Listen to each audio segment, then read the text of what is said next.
Boa noite, meus irmãos.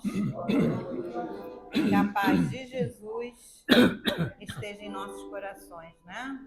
Estamos mais uma vez reunidos aqui em nome de Jesus. E hoje, né, como a gente faz sempre, a homenagem ao nosso mentor, Ricardo, Cláudio, por favor, a música de Padre Germano.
Obrigada, meninos.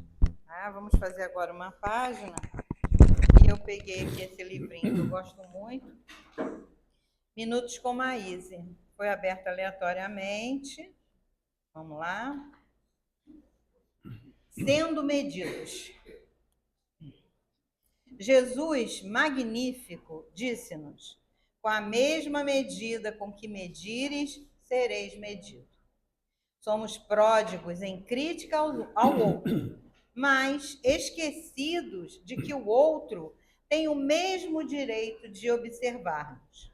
E quantas vezes, para medir o nosso semelhante, utilizamos todos os nossos sentimentos menos dignos? Enumeramos-nos com cuidado todos os defeitos que o outro tem? Se magoou-nos, meu Deus, pior ainda. Não importa que tenha sido há 20 ou 30 anos, recordamos em detalhes aquilo que a pessoa fez. Tem gente que é assim, né? Lembra até a cor da roupa. Mas quando chega a nossa hora de sermos observados, quem nos critica está sempre errado, sempre equivocado. Quer dizer, quando é com a gente está sempre certo, né? Eu já ouvi muitas vezes a famosa frase: você não entendeu nada do que eu fiz. Quando somos nós, precisamos realizar coisas menos dignas. Quando é o outro, muitas vezes, ele não tem perdão. Jesus sabia tudo, sabe tudo. Não é o governador da terra à toa.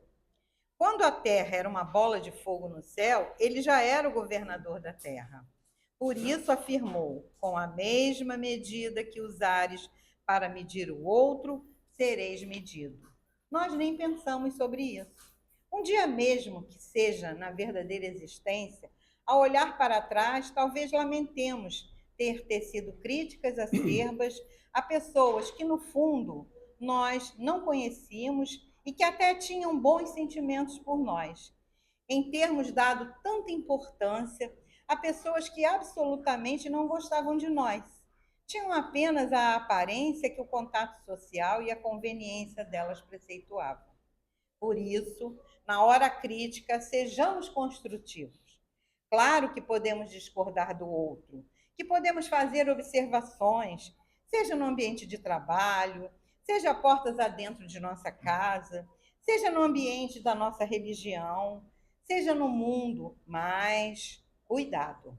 Aprendemos com os amigos espirituais que quando falarmos do outro, que seja na certeza de que aquilo que ainda está no coração do outro e que não é bom, não é nobre, nós já superamos.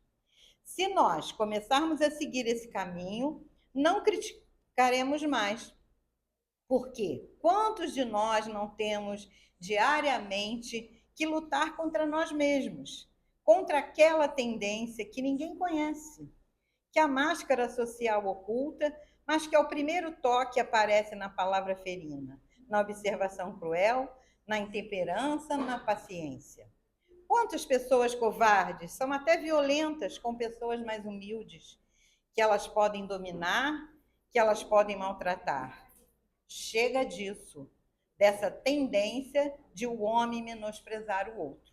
Por isso, em todas as horas, se convidados a dar nossa opinião, peçamos que a boa palavra abençoe-nos. Se não convidados, meditemos bem se a nossa opinião vai construir para o outro um caminho melhor a seguir. Se sim, podemos emitir a nossa opinião, mas certos de que o dia de amanhã vem perto. Se hoje a nossa palavra é usada para magnetizar o outro, amanhã, depois de muitos caminhos, retornando, ele ou outra pessoa nos apontará também. Que a nossa palavra seja, portanto, a da construção, na medida do possível, de tudo aquilo que nós temos dentro de nós e que ainda precisamos vencer. Muito bom, né? Que fique aí essa reflexão da noite. Cuidado com as críticas. Bom, façamos agora a nossa prece para iniciarmos o estudo desta noite. Elevando o nosso pensamento ao alto, pedindo a Deus, nosso Pai Criador, a Jesus, nosso Mestre querido, a Germano, mentor espiritual desta casa, e toda a sua falange de trabalhadores. Pedimos também em especial, nesse mês tão importante, que é o mês de Jesus, que Maria, sua mãe querida, possa também nos envolver e nos auxiliar. Que todos nós que entramos aqui esta noite nesta casa, possamos receber todas as bênçãos, todos os fluidos, tudo aquilo que a gente precisa. Que todos os atendimentos que os amigos espirituais combinaram conosco de fazer, que aconteçam na medida das nossas necessidades e dos nossos merecimentos. Pedimos à equipe responsável pela fluidificação das águas que esteja ali, colocando o remédio em cada garrafinha que ali está para a continuidade dos seus tratamentos. Pedimos por todos aqueles nomes que são colocados ali nas caixinhas, de irmãozinhos encarnados, mas principalmente de irmãozinhos desencarnados, cuja presença sentimos muita falta neste momento que estamos tão próximo que é o Natal. Que eles possam receber as nossas vibrações amorosas e sentir que nunca esquecemos dele. Pedimos pelo nosso irmãozinho, Jonatas, que fará uso da palavra. Que ele também possa ser inspirado, amparado por Germano, para que traga o conhecimento que precisamos ouvir nesta noite. E assim, então, pedimos a permissão para dar início ao estudo desta noite. Que assim seja, graças a Deus. Mais uma vez, meu querido irmão, muito obrigada pela presença, né? Já é o nosso irmão, né? Irmão mais profundo, né? De casa espírita, de convivência, de tudo, né? Tem alguém que está vindo pela primeira vez hoje? Não. Ah, Ricardo? Tá bom. Nós temos o nosso amigo aí que está voltando depois de tanto tempo, né? Seja bem-vindo, Fábio, né? E todos vocês aí que vieram nesta noite aí ouvir nosso querido irmão. É contigo. Queridos amigos e irmãos, que a paz de nosso Divino Mestre continue em nossos corações, para que cada um de nós possamos cumprir as nossas tarefas. E eu gosto sempre de dizer uma coisa, porque isso me deixa com uma tranquilidade enorme. A tarefa pior é de vocês. Primeiro de tudo, eu não gostaria de estar sentado aí me ouvindo. Segundo, eu só falo aquilo que vocês querem que eu fale. Quer dizer, perceba como é fácil. Se vocês não me emitirem nada, eu sento, passo a palavra para ela e continuo aqui na boa, sentadinho. Por isso que para mim é fácil. Aceite o abraço da Casa Espírita Humberto de Campos, da casa a qual nós fazemos parte. Ela fica lá na Rua da Ametista 178. E podem ter certeza, vai estar sempre com as portas abertas para qualquer um de vocês que queiram visitar-nos. Vai ser um prazer enorme. Eu assino embaixo. Hum? Eu assino embaixo, porque já fui lá e fui muito bem recebida. Eu já mais deve. Também. Eu já sou da casa também. Também. Vocês podem ir no meu centro lá, tá? Gente, a nossa proposta hoje é conversarmos sobre esvaziar a nossa xícara. Conta Jorge Carlos de Lucas, no livro Médico de Jesus, uma história que o nome é exatamente esse: esvazie a sua xícara. E ele conta o seguinte, que um mestre, não o mestre Jesus, um mestre, convidou o discípulo a tomar um chá. E aí ele fez aquela cerimônia toda, colocou a xícara do discípulo e começou a colocar o chá na xícara do discípulo. E é evidente que quando ele começou a colocar, a xícara foi enchendo, até que entornou. Mas ele continuou colocando. E depois dele, algum tempo colocando, o discípulo falou: mestre, não estou entendendo. Não está vendo que a xícara está cheia e não adianta você colocar mais nada aí dentro que não vai caber? E o mestre falou: alcancei o meu objetivo. O meu objetivo era exatamente mostrar que uma xícara cheia não cabe mais nada. Óbvio, né? Uma coisa óbvia.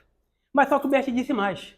Mas eu fiz isso para comparar a xícara à nossa mente, à nossa vontade, ao nosso ser.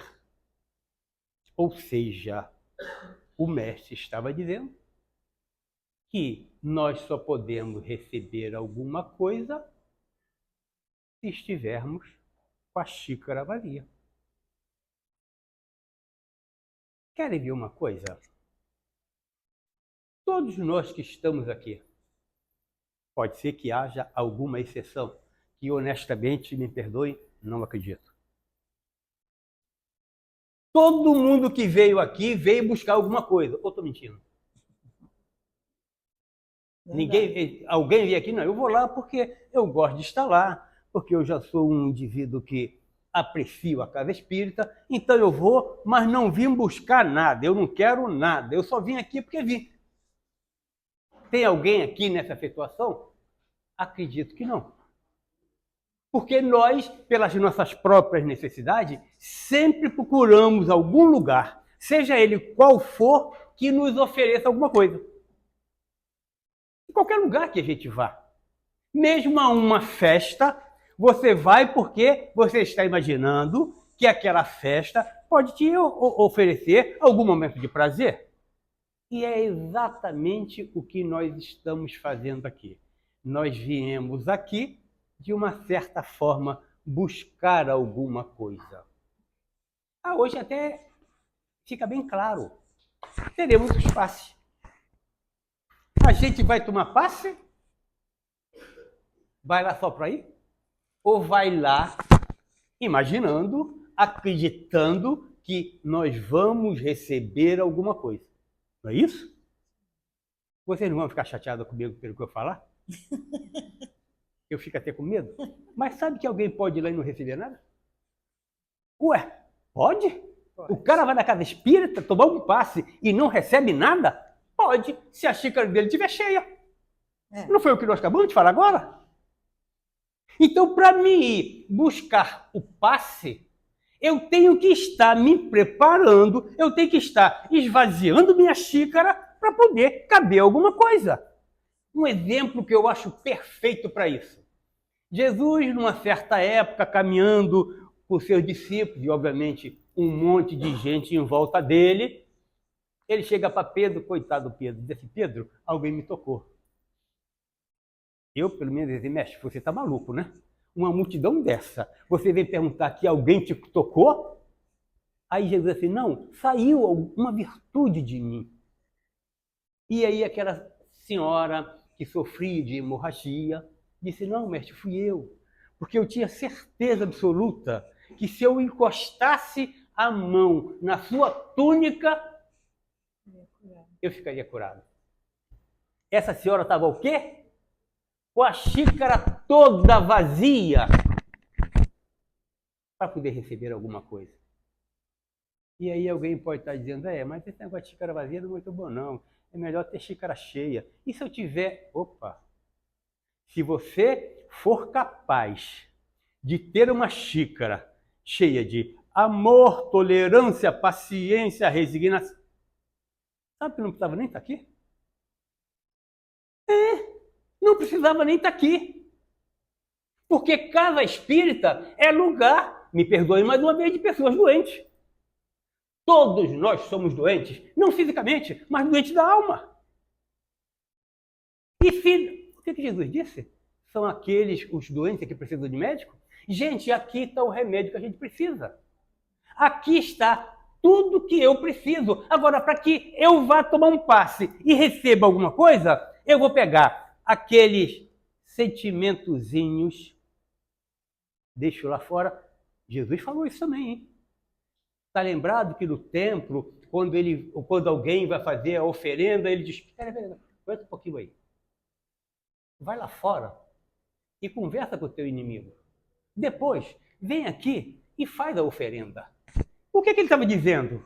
Para que aquele indivíduo fosse fazer a oferenda, mas com a sua xícara vazia. E por que eu estou insistindo em xícara vazia, gente? Porque, lamentavelmente, as nossas condições evolutivas não nos permitem xícara cheia de coisas boas. Então, já que eu não consigo encher a minha xícara por enquanto de coisas boas, ela tem que pelo menos estar vazia para que eu possa receber alguma coisa. Estamos chegando no final do ano, né? Eu duvido que se nós não já fizemos aquela lista de pedido para 2026, pode ser que falta 2 semanas ainda, né? Não fizemos ainda, mas daqui uma semana essa lista já vai começar a aparecer. No dia 31, gente, a lista está cheia a nossa lista de pedidos está cheia. Mas como vai acontecer alguma coisa se eu não estou preparado para isso? Porque perceba uma coisa, gente. A nossa atitude obcecada de ganhar alguma coisa, ela é tão intensa que ela nos cria uma situação de ansiedade que não ajuda em nada. Eu estou querendo alguma coisa, mas essa alguma coisa que eu estou querendo, eu estou tão obcecado que eu saio da direção da onde viria aquela coisa. E eu saio dessa direção, sabe por quê? E sabe por que eu não consigo receber aquilo que eu estou querendo? Porque a minha xícara está cheia. Ué, a sua xícara está cheia? Que bom. Não é bom, não. Porque a minha xícara está cheia. E eu preciso esvaziar de rancor. A nossa companheira falou ainda aí há pouco. Depois de 20 anos, a gente lembra até a cor da roupa da pessoa que nos chateou. Ué, tu lembra até da roupa? Sim, eu lembro até da roupa.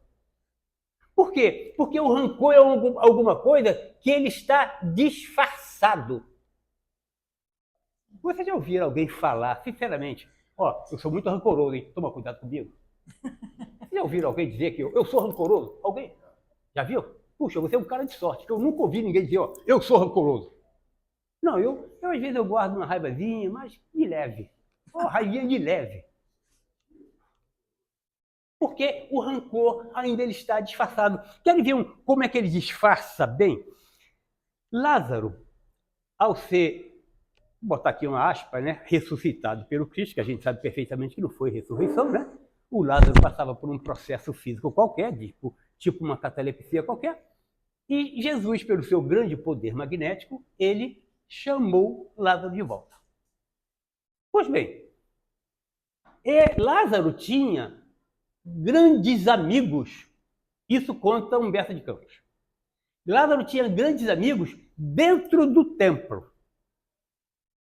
Então, vamos pensar da maneira mais simples possível. Você é minha amiga. Acertei ou estou mentindo? Verdade. Isso. Aí, alguém te dá a notícia assim, o Jonatas desencarnou, graças a Deus. Não vou falar isso não. Não, você, tá bom, você vai ficar, você minha amiga, você vai dizer, puxa, não devia agora, né? Ele tem tanta coisa para pagar, podia ficar mais alguma coisinha aí. Perfeito! Aí, de repente, outro aluno diz, ó, o Jonatas não foi desencarne, não. Ele só teve um coma lá, mas já está vivo. Eu acho que você, por minha amiga, graças a Deus, vai ficar satisfeito. A minha esposa também vai, não é? Ainda bem. Então, o que acontece? Todo mundo, os amigos de Lázaro, tinham que ficar satisfeitos, porque o amigo voltou. E aí, uma semana depois, Lázaro vai ao templo agradecer a Deus pelo grande acontecimento. Sabe o que os amigos conversaram a falar? Que ele veio da zona da morte, não tinha o direito de estar aqui no meio dos vivos. E jogaram até pedra no Lázaro. Os amigos, hein? Não eram os inimigos, não. Se fosse inimigo, estava numa boa, normal. Não, eram os amigos. Jogaram até pedra nele. E o Lázaro teve que falar bravo, dizer, olha, cuidado, que aquele que me tirou do túmulo pode levar vocês para lá, hein? Aí os caras deram uma parada. E aí analisa-se o posicionamento de cada um daqueles indivíduos. Por que eles ficaram chateados que o Lázaro voltou? Porque não foi essa graça com ele. Percebe? E quem é que iria imaginar que tudo isso é porque aquela graça não aconteceu com ele? É porque o rancor, ele vem disfarçado. Você, às vezes, não está querendo... Quando eu falei você, não apontei o dedo para ninguém, não. Eu fiz assim, tá? Vocês, às vezes, tem alguma coisa contra alguém e disfarça. E quer ver um exemplo característico? O Divaldo tem uma palestra em que ele conta que foi uma época que ele teve adotado. Ele estava com angina e estava com duas veias. Uma estava com 45% de entupimento e a outra estava com 72%, não com isso. Eu sei que, segundo ele, a maneira muito brincalhona dele falar, ele falou, eu já estava quase desencarnando. E aí, eu ia trabalhar com muita dificuldade e os amigos espirituais não me diziam nada e eu ficava naquela agonia, queria perguntar, mas não queria perguntar, porque de repente eu ia perguntar, ele deu, você vai desencarnar amanhã, e ele ficava naquela agonia. De repente, Joana de Angela aparece. Aí, diz assim, Divaldo, por que você está tão triste? Ué, você não está vendo? Eu estou com 2 veias quase entupidas. Eu estou com angina. Eu já vou desencarnar. Ele falou, não, se preocupa não. Dá jeito. Isso aí não tem remédio. Ele falou, tem remédio? Tem. É só você deixar de ser rancoroso. Isso é com Divaldo. Eu, rancoroso? Não, a senhora está enganada. Eu não tenho rancor, não. e discutiu com a Joana de Anjos que ele não tinha rancor. Ela falou, tá bom, Givaldo, você não tem rancor, né? Não. Me faz um favor, me conta aquela história daquele seu amigo, aquele que era seu amigo, de 12 anos atrás. Conta ela todinha para mim. Ele falou, não conto não. Ela falou, por que você não conta? Porque quando eu conto, eu passo mal. Ué, isso não é rancor, não? Isso é rancor. Mas ele tinha se acomodado tanto naquilo. Perceba bem, ele já estava na casa do caminho. Ele já estava na casa do caminho. Então você vê que ele estava no caminho do bem. Mas a coisa vem tão disfarçada que a gente consegue pegar um pouco de terra e jogar aqui em cima. Isso para mim, então, é fácil. As pessoas olham para mim e dizem assim, mas que cara calmo, tranquilo. Por quê? Eu pego um monte de terra e jogo aqui na minha impaciência, na minha intolerância, vocês não estão vendo, e me acham um cara calmo, tranquilo, sossegado.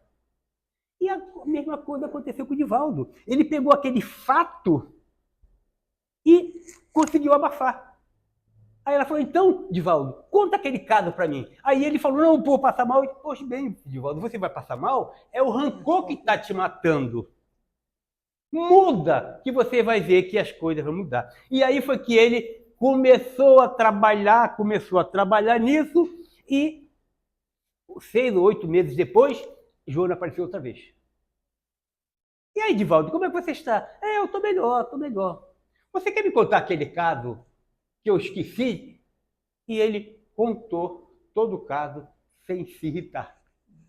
Aí ela falou, olha, você agora sim, você está sem rancor e vai começar a melhorar. Você vê o que o rancor é capaz de fazer e que a gente disfarça. É por isso que Jesus, sabiamente, ele falava, orar e vigiar, gente, é 25 horas por dia. A gente precisa estar vigiando todas as nossas ações. Não, mas isso é fanatismo. Não, não é fanatismo. É coerência com aquilo que a gente acredita. Gente, a gente tem que ser coerente com aquilo que acredita. Então, se alguém me perguntar alguma coisa, eu vou tentar justificar em cima da doutrina, em cima da justiça das reencarnações. Ué, você é fanático? Não sou fanático. Eu sou coerente com aquilo que eu acredito. E uma das coisas que eu comentava ainda há pouco, que eu, estou quebrando até o lugar de vocês, hein? Estou dizendo que eu que tenho que esvaziar, nem é vocês, hein? Se servir para vocês, ótimo, mas por enquanto sou eu. Que eu preciso esvaziar é tirar esse rancor de dentro de mim. Porque enquanto eu tiver com rancor, a minha xícara vai estar cheia. Mas tem mais que eu preciso tirar. Eu preciso tirar de mim a impaciência. Eu sou muito impaciente. Eu sei que nem aqui ninguém é, eu sei. Mas eu sou. E a impaciência, sabe onde é que é a impaciência? Como é que se diz? Onde ela se cria? Vocês já pararam para pensar? Qual a raiz da impaciência? Eu sei que vocês não têm, mas no dia que vocês tiveram, né? Não é possível que um dia pelo menos vocês tiveram. Que não tem, eu aceito. Mas que nunca tiveram, não. Aí vocês tiveram um dia. E qual era a origem? Orgulho. A impaciência tem a sua estrutura em cima do orgulho. Que bom que aqui não tem ninguém orgulhoso. Mas no tempo que eram orgulhoso, era o impaciente. E sabe por que surge a impaciência? Porque o que é o orgulho? O orgulho é a autovalorização em excesso. Eu não estou falando na autoestima alta. A autoestima alta tem que ter. Mas eu me julgar além daquilo que eu sou, se vocês perceberem que quando eu me julgo além daquilo que eu sou, eu voltei a ser o faraó. Voltei a ser o faraó. E o que acontecia com o faraó? Ele tinha que ter todo mundo servindo a ele e não podia esperar. Tinha quase que adivinhar o que ele queria. Por quê? Porque ele se considerava o próprio Deus encarnado. Então, uma das coisas que a gente precisa lembrar é cuidado com o orgulho, porque mesmo sem que a gente perceba, a impaciência vai chegar. Por quê? Porque a gente se julga a um ponto tal que eu não mereço ficar esperando aqui você. Ué, por que você não merece ficar esperando você? Merece sim, tanto que merece que estava esperando. É a gente ser racional, porque Deus não erra. Então, tudo que passa em nossas vidas tem uma razão de ser. Eu não te digo, filha? Tudo tem uma razão de ser. É por isso que eu sou assim. Mas eu estou falando brincando, mas é assim sim. Ou vocês acham que ela casou comigo à toa? 3, não sei quantos bilhões, 8 bilhões de gente no mundo, ela casou comigo. Acaso? Não. Porque havia uma necessidade de acontecer isso.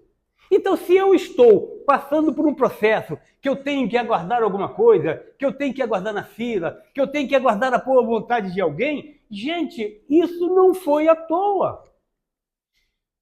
E é racionalmente que a gente vai ter que viver.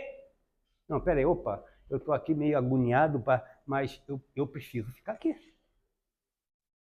Porque quando é uma necessidade de outro caráter, a gente fica.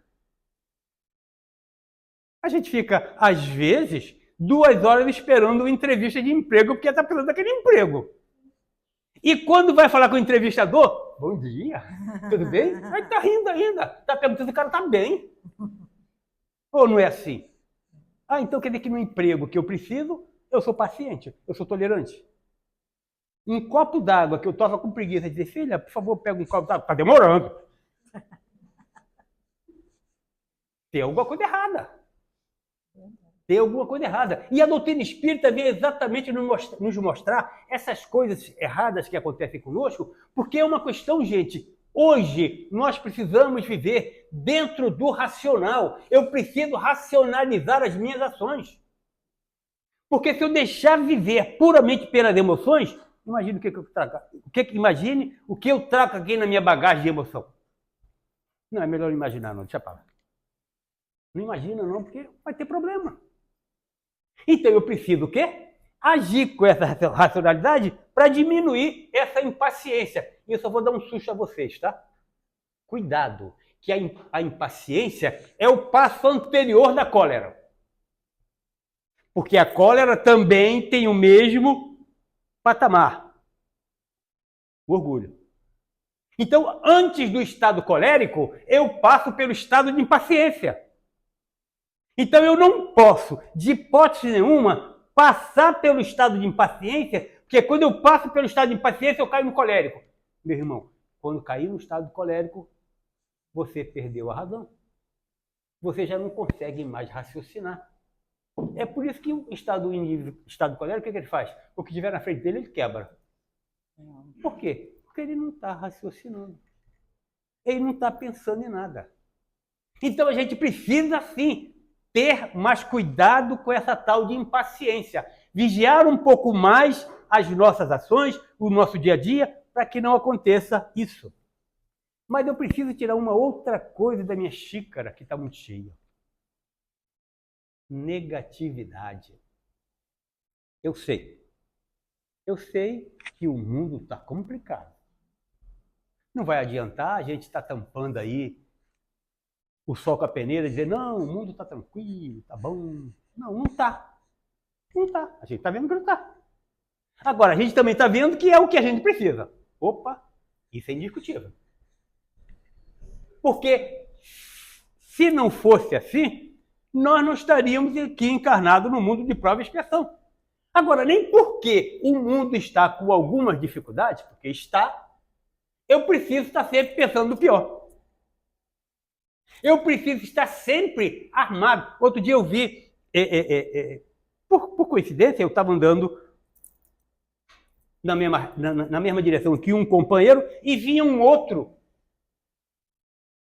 Mas como eu estava do lado de cá e tinha outro do lado de cá, esse que vinha se dirigiu a ele. Quando o indivíduo estava se dirigindo a ele, ele quase que se armou.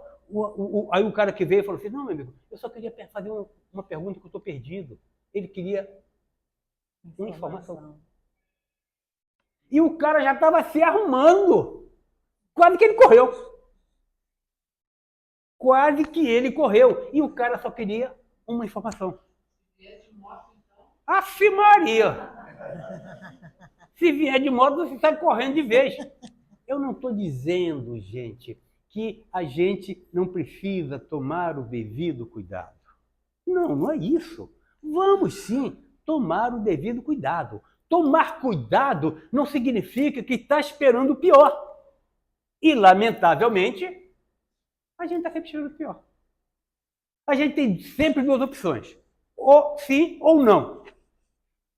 Eu nem vou lá falar com ele que ele vai dizer que não. Ué. Você não tem filho, não? Que bom, o não eu já tenho. Eu agora vou lá buscar o sim. Ou não é assim? Pelo menos deveria ser assim. Eu vou pedir alguma coisa para o Ricardo. Bom, eu vou tranquilo, porque o não eu já tenho. Agora eu vou tentar o sim. Não, eu nem vou, porque ele vai dizer não. Percebe até que ponto a gente chega a ser negativo? Eu vou fazer qualquer coisa. Ah, isso não vai dar certo. Então não faz, cara. Não faz. Porque se você já está dizendo que não vai dar certo, eu não vou nem perder tempo por fazer. Essa negatividade também deixa a minha xícara cheia. Mas tem mais. Minha xícara está cheia mesmo, né? Tem tanta coisa enchendo, né? Mas tem mais. A sorte de vocês é que de vocês estão vazia, viu? E tomara que continue assim. Mas tem mais o preconceito. Já viu como nós somos preconceituosos?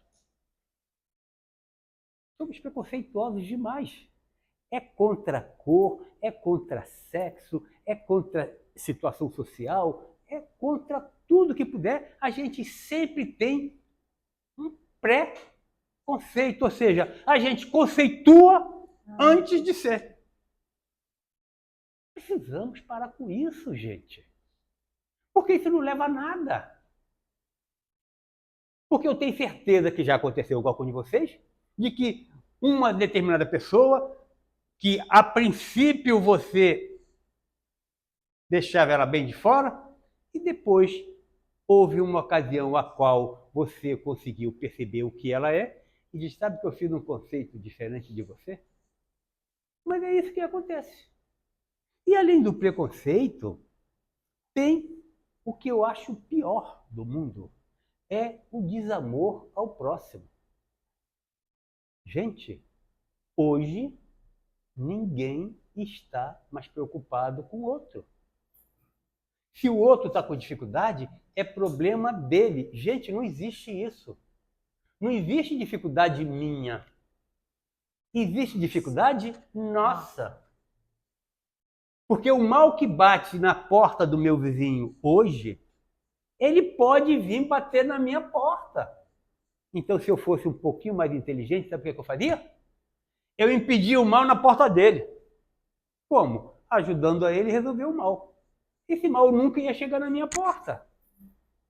Não, mas eu não estou preocupado com isso. A gente está preocupado conosco. A gente está sempre. A preocupação é, primeira, eu. Segundo, eu. Terceira, eu. Quarto, como eu sou um cara legal, eu penso na minha esposa. Depois da quarta opção. Mas não é assim que a gente faz? Lamentavelmente é assim. E é exatamente por isso que hoje as dificuldades na rua acontecem. Eu tenho certeza absoluta que você já viram alguém cair na rua e o cara só sai fora para ele não cair em cima dele, né? Mas o cara não ajuda o outro a levantar, não. Não ajuda. Por que isso? Isso é que a gente está começando a perceber, é que a gente está começando a botar para fora um desamor que ainda existe em nós. Nós hoje amamos quando amamos os nossos parentes, os nossos amigos. Saiu dali, para mim é estranho. Não, não é estranho. Não é estranho. É um ser humano exatamente igual a nós, precisando exatamente de tudo aquilo que a gente precisa. E a coisa que mais coloca a minha xícara cheia é o medo. Hoje, nós estamos vivendo com medo. Hoje, nós estamos apavorados com o medo. E a gente tem que entender, gente, que o medo é uma emoção básica do ser humano. É uma reação normal e natural no ser humano. Porque é exatamente esse medo que dá a cada um de nós a prudência de se preparar para fugir ou para atacar. Quer dizer, então perceba que o medo é necessário. Agora, cuidado. Não vamos confundir esse medo necessário com a fobia. Porque a fobia é que cria toda essa dificuldade que nós temos. Não é o caso aqui, mas eu conheço mais de uma pessoa que hoje não sai mais à noite.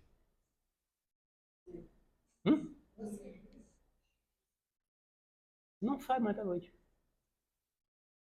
Não, está muito perigoso. Gente, está perigoso que o mundo? Sim, mas ele sempre teve. Ou vocês acham que o mundo de 1.500 anos atrás era menos perigoso? Não acredito que vocês acreditam nisso. Porque o mundo de 1.500 anos atrás era muito mais perigoso. E se a gente for botar muito, muito mais atrás, era muito mais perigoso, que de repente a gente estava conversando aqui, aí vinha um dinossauro aqui, pegava um e levava. Qual é o mundo mais perigoso? É o da agora ou daquele? Não, gente, o mundo mais perigoso era aquele. Eu não estou dizendo que o mundo não está perigoso. Não estou dizendo isso. O que eu estou dizendo é que não nos cabe a fobia, porque fobia aí cai naquilo que a gente precisa fazer para criar espaço na nossa xícara. Porque fobia é falta de fé. Então a gente precisa ter um pouco mais de fé para deixar a nossa xícara em condição de receber alguma coisa. Eu preciso acreditar. Gente, o mundo não está largado. Pode até parecer, para quem queira. Mas não está largado. Tem Deus, que é o Pai de todos nós. Tem Jesus, que é o governador da terra. Tem o Ismael, que é o guia espiritual do Brasil. Tem São Sebastião, que é o guia espiritual do Rio de Janeiro. Podem ter certeza, tem o guia espiritual do bairro que a gente mora. Tem o guia espiritual do quarteirão que a gente mora. Vi de nosso lar, Clarence sai com o André para fazer alguma coisa, e assim, não vamos perguntar o responsável do quarteirão para saber não sei o que, não sei o que. Tem o responsável do quarteirão. Tem o guia espiritual do ambiente que a gente vive. Tem o guia espiritual de cada um de nós. Vocês já contaram aí quantos são? É muita gente protegendo a gente. Fora aqueles que a gente não mencionou ainda, que são os guardiões da rua. Que as pessoas, quando ouvem o nome, até se benzem. A falange de Exu, meu Deus do céu. E são o quê? Companheiros trabalhadores do bem, logicamente, ainda carregando as suas deficiências, mas que já estão voltados ao bem. E eu digo mais, uma boa parte das coisas que não nos acontece, agradece essa falange que todo mundo se benze quando fala o nome, com a falange de Exu. E o pessoal, se você fala 3, 4 vezes, ele sai de perto de você. Vai sair de perto de você, que esse menino está encapetado. Mas não é. É muita gente protegendo. Então eu não posso deixar de ter fé. Eu não posso, de maneira nenhuma, continuar alimentando a minha negatividade. Eu preciso combater o medo. Eu preciso, de qualquer forma, mudar a minha atitude. Pois enquanto eu não mudar... Você adiantou o relógio? Enquanto eu não mudar a minha atitude, a minha xícara vai estar o quê? Cheia. Então, como é que a espiritualidade vai deitar alguma coisa sobre mim se eu não permito? O que Jesus dizia? Faz que o céu te ajudará. Bate que a porta vos abrirá. Meu irmão, se nós não fizermos isso, não vai acontecer nada. Ué, mas não diz que Deus é misericordioso e nos ajuda? Sim, Deus é misericordioso e nos ajuda. Agora, Deus não faz nada de graça para ninguém, não. Ué, Deus cobra? Não, Ele não está cobrando. Ele está dando oportunidade para você fazer. A espiritualidade vai te empurrar. Mas de quando você não levantar e caminhar, não vai acontecer nada. É por isso que, em qualquer situação, nada vai mudar se a gente não mudar. Nada vai mudar se a gente não mudar. Então não adianta. Na hora do passe, todo mundo corre para lá. E como é que a gente está entrando nesse passe? Qual a disposição íntima de cada um? A minha disposição é, tomara, vou entrar nesse passe, eu vou ficar logo bom e aquele cara amanhã vai ver quando eu encontrar com ele. Eu vou receber o quê, gente? Nada. Nada. Pode garantir, não fique preocupado. Pior não vai sair. Agora, melhor também não garanto. Porque o melhor depende de quê? Da nossa recepção. Como é que a nossa xícara está? Se a nossa xícara couber alguma coisa, vai chegar até nós. Se a nossa xícara estiver cheia, a gente vai ter que fazer o quê? Esvaziar. E como é que se esvazia? Mudando a nossa forma de ver o mundo. Tem outro jeito? Não fiquem tristes. Mas não tem. Muita paz. É isso aí. Obrigada, meu irmão, né, pelas suas considerações. E vamos fazer força aí para esvaziar a xícara. Com os nossos irmãos internautas, né? Curtam, compartilhem, para que essa palestra possa ser divulgada e que lá na frente ela ainda apareça lá no YouTube, né? Nós temos que garantir isso. Obrigada.